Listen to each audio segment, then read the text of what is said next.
अस्सलाम वालेकुम, मैं हूं हफ्सा खालिद और आप देख रहे हैं दस्तक टीवी। इस वक्त मैं मौजूद हूं बायोगैस के प्लांट पे, जो कि एक आम शहरी ने अपनी फैक्ट्री के पीछे बनाया हुआ है, जिससे हमारे रोज़मर्रा के अखराजात में बहुत ज़्यादा कमी आ रही है। आइए इनसे बात करते हैं और इनसे जानते हैं कि बायोगैस प्लांट लगाने के लिए क्या क्या चीज़ें ज़रूरी होती हैं और इसके क्या क्या फ़वाइद हैं।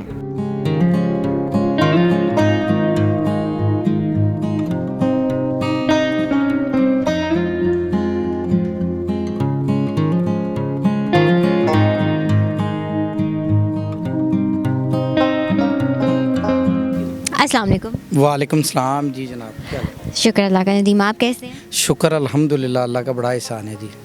अच्छा, बायोगैस देखा जाए तो दुनिया में काफ़ी ममालिक हैं जहाँ पे बायोगैस बनाई जा रही है। आपको ये आइडिया कैसे आया और क्यों आया? हमें आइडिया इसलिए आया कि जब कि आज से कुछ 12 साल पहले ये तकरीबन हमने ये बायोगैस प्लांट बनाया था, 10 से 12 साल पहले।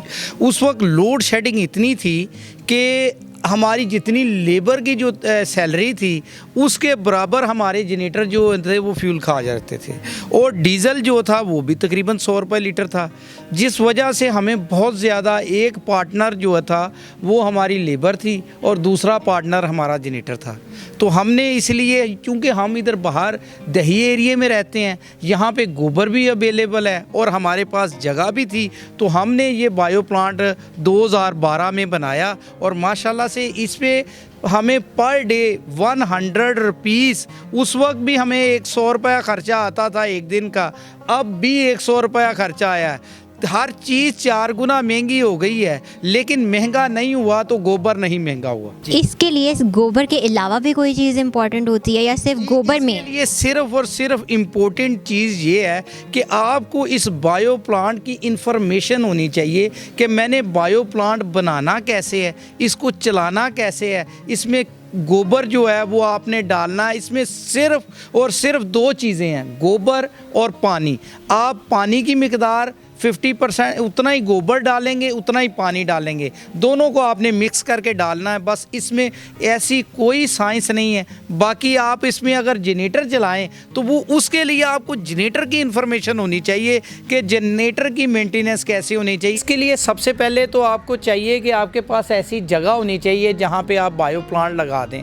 दूसरी जगह ऐसी होनी चाहिए जिस पे ऊपर साया ना हो, धूप ना हो, क्योंकि इस प्लांट को हमने जो हीट है वो सनलाइट से देनी है, क्योंकि ये फ्लोटिंग टाइप बायो प्लांट है। इसके ऊपर जितनी धूप पड़ेगी ये उतनी ज़्यादा गैस प्रोड्यूस करेगा। इसमें कुछ लोग ये भी गलती करते हैं कि इसको साए में लगा देते हैं, दीवार के साए में लगा देते हैं या दरख्तों के साए में लगा देते हैं, तो वो उसकी उतनी कारकर्दगी अच्छी नहीं होती।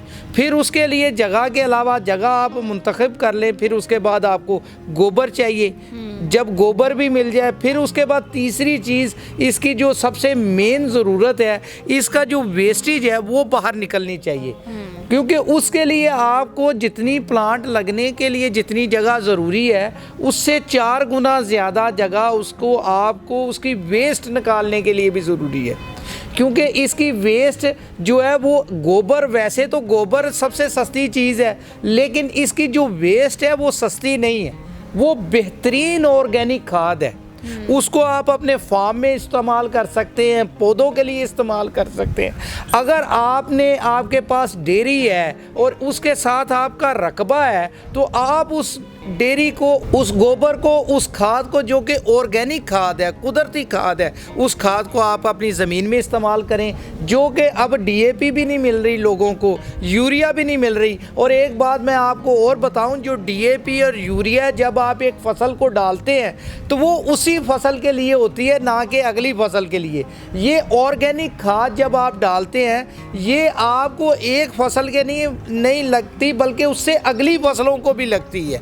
इससे आपकी ज़रखेज़ी ज़मीन की बढ़ जाती है, तो ये बड़ी अच्छी चीज़ है। इससे आपके फसलें भी बेहतर होती हैं, आपके पैसे भी बचते हैं, और इससे आप बिजली बनाएं, घर चलाएं और कुकिंग करें, ये बड़ी अच्छी चीज़ है। और इसमें सबसे एनर्जी में हाइड्रल पावर प्लांट के बाद जो नंबर आता है ये बायो का ही आ रहा है हमारी समझ के मुताबिक, तो इसलिए हमने ये ज़रूर बनाया।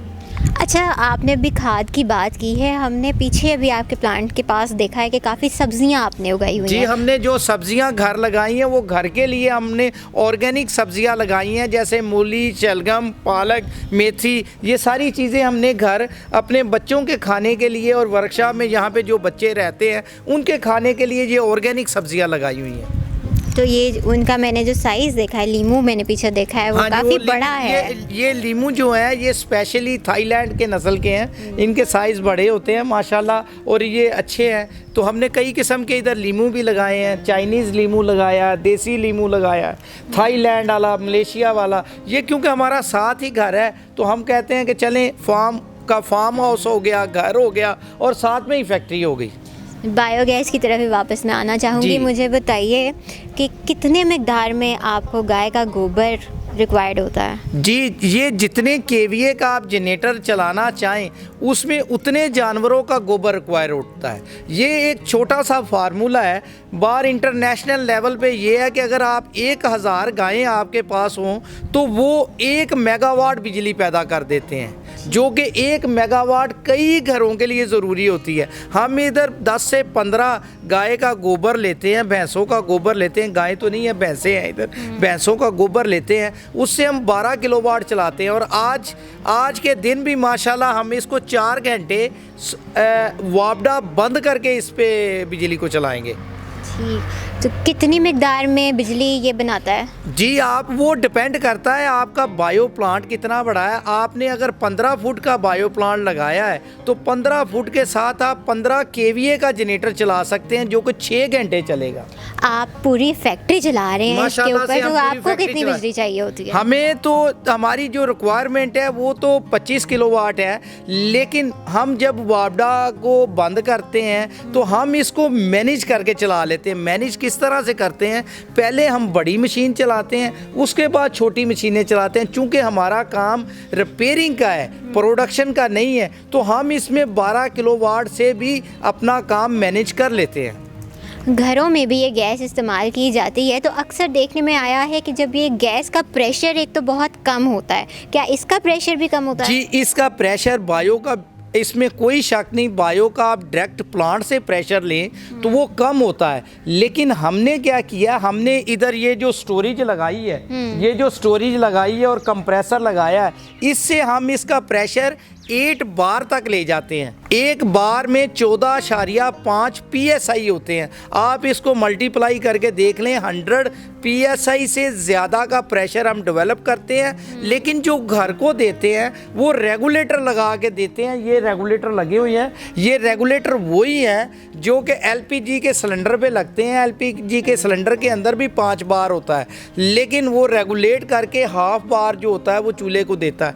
हम इसी तरह इसको रेगुलेट करके इसको घर को हाफ बार देते हैं, और इसमें प्रेशर का और किसी किस्म की कोई कमी नहीं आती। और माशाल्लाह से 2012 से लेके 2022 तक हमने अपने घर को अनट्रिपिंग गैस दी है बायो, और बगैर बिल के, बस 100 रुपीज़ वो गधा गाड़ी वाले को देते हैं। कितनी बचत हुई है आपको अब तक? माशाल्लाह से ये बायो प्लांट देखें, बायो प्लांट पे आपने 2 लाख लगाएं, 4 लाख लगाएं, 6 लाख लगाएं, अल्लाह के फजलो करम से आपके पैसे 1 साल में पूरे हो जाते हैं। अगर आप इसके गोबर की और जो इससे निकलने वाली खाद को भी इंक्लूड करें तो फिर ये पैसे 1 साल से भी कम में पैसे पूरे हो जाते हैं। चाहे आप इस पे 20 लाख भी लगाएं तो वो आपके 1 साल में पूरे हो जाएंगे, और उसके बाद आपका प्लांट तो 20-20 साल चलता है। आपकी तालीम क्या है? मेरी तालीम, मैं एक एसोसिएट इंजीनियर हूँ, लेकिन चूँकि हमें ये सारा मामला जो है, ये इंजीनियरिंग का काम विरासत से मिला है। बचपन से लेके जवानी तक और जवानी से लेके बुढ़ापे तक वर्कशॉप में और इंजीनियरिंग के साथ ही तल्लक रहा है। और माशाल्लाह से मेरा अपना भी एक यूट्यूब चैनल है जो दुनिया के 40 मुल्कों में देखा जाता है। अगर आप प्रो इंजीनियरिंग सर्च करेंगे, वर्ल्ड लेवल के जो चैनल है प्रोफेशनल इंजीनियरिंग में, माशाल्लाह से उसमें हमारा चैनल दुनिया के जितने चैनल हैं उनके 1 नंबर की रैंकिंग में आता है। हुकूमत का बायोगैस की तरफ कोई रुझान अभी नहीं है।